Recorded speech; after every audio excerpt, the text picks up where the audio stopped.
Okay, I shared with you something Michelle Goldberg wrote. Now I want to share with you something that Rosanne Cash wrote. Johnny Cash's daughter. Listen up. I've been a gun control activist for 20 years. Every time I speak out on the need for stricter gun laws, I get a new profusion of threats. There's always plenty of the garden variety, "Your dad would be ashamed of you," sexist nonsense, along with much more menacing threats to my family and personal safety. Last year, I performed at the concerts across America to end gun violence with Jackson Browne, Eddie Vedder, Marc Cohn, and the Harlem Gospel Choir, and we got death threats. People wanted to kill us because we wanted to end gun violence. That's where we are, America 2017.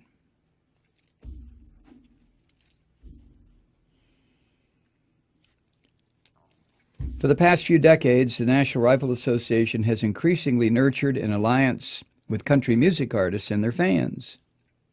You can see it in the so-called N.R.A. country, which promotes the artists who support the philosophical, if not economic, thrall of the N.R.A.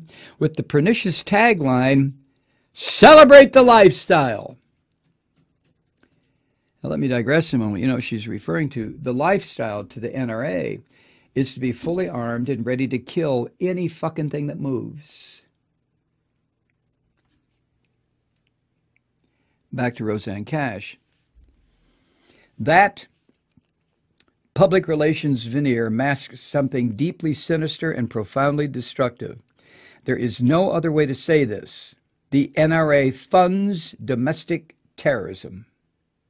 Thank you, Rosanne. The N.R.A. funds domestic terrorism.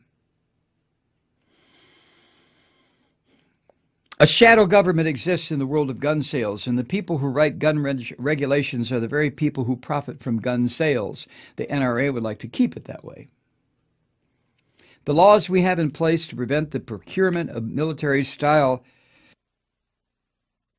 weapons by mentally ill citizens, those laws are laughable by the standards of any civilized society.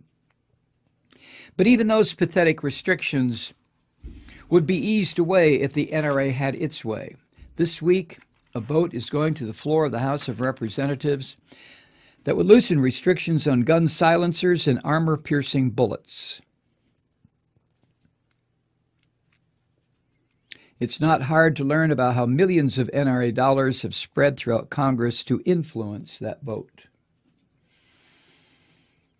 If the proposed law had passed before the mass shooting in Las Vegas on Sunday and the rifles in the assailant's hand and hotel room had been fitted with silencers, one could safely assume that the death toll would be much, much higher.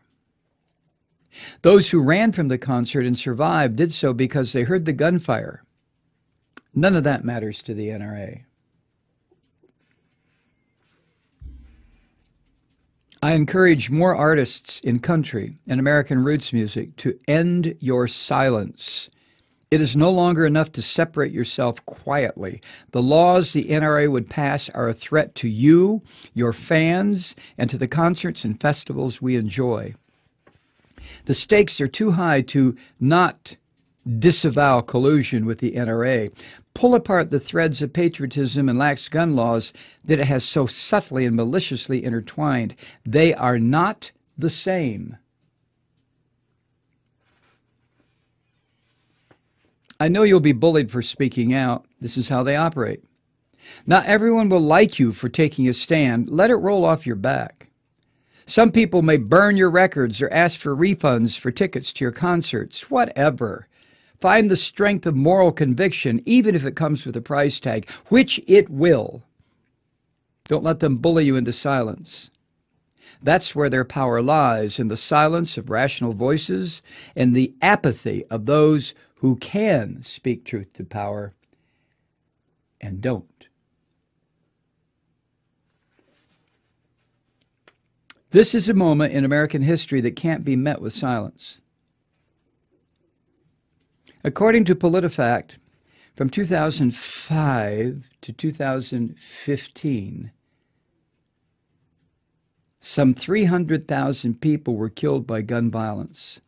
That's roughly the population of Pittsburgh. The grief that extends through the affected families is endless. Those of us who make our living in what N.R.A. Cohn so eloquently called the Tower of Song must let our voices ring out. The N.R.A. will stick to its post-shooting playbook. It will say that we shouldn't politicize the Las Vegas carnage by talking about gun control at this time, and that this isn't about guns, it's about people, and that even more of us should be armed to protect ourselves. Enough!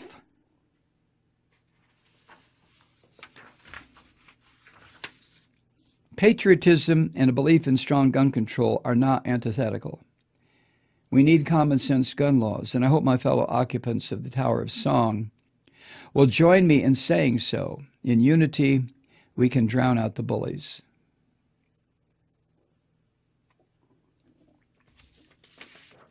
Rosanne Cash.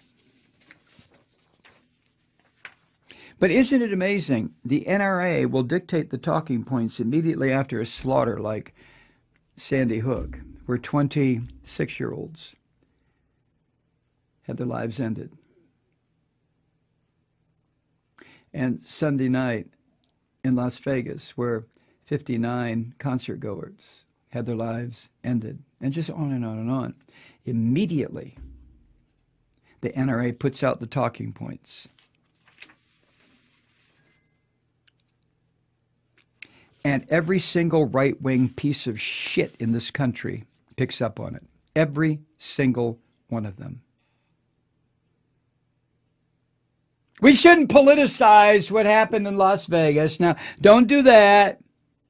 We shouldn't be talking about gun control because the bodies aren't even cold yet. If not now, when?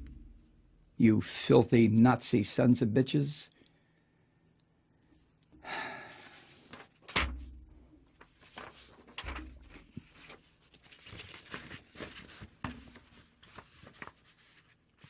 And just as you would expect,